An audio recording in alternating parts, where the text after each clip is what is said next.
Classic Girl 30 says, I have a brother in Dubai to invest here in the US. What are requirements? So it depends on what kind of investment they're doing. If they're doing an E2 investment, and that depends on what passports they have for which countries, there's not a minimum amount, but they have to invest enough money to be able to run the business and stuff. If they're doing an EB5 to get a green card, I can't recall the exact amounts, but it's almost $1 million or more.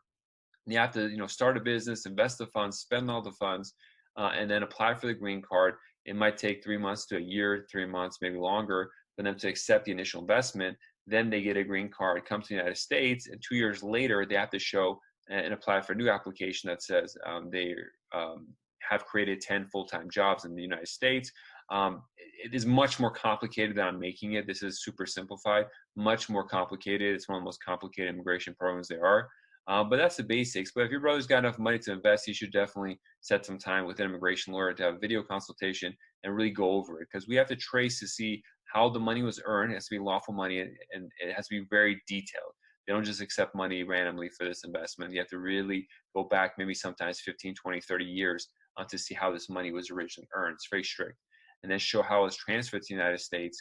And then we have to know your brother's background too, because his background comes a lot into it. We have to make sure he's got a clean history, clean background, hasn't done any violations of any kind.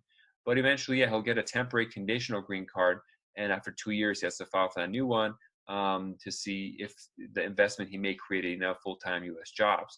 And so if he didn't, he loses the green card. So it's a hard process, not an easy kind of thing.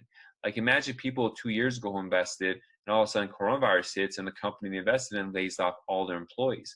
So now they're going to file for removal of conditions, the 2 year mark, to keep the green card, and they don't have any jobs. So it's a very risky endeavor. So I always tell people, if you're comfortable losing $1 million and you still won't lose sleep over it, you won't lose your livelihood, or you'll still be living fine, then do it.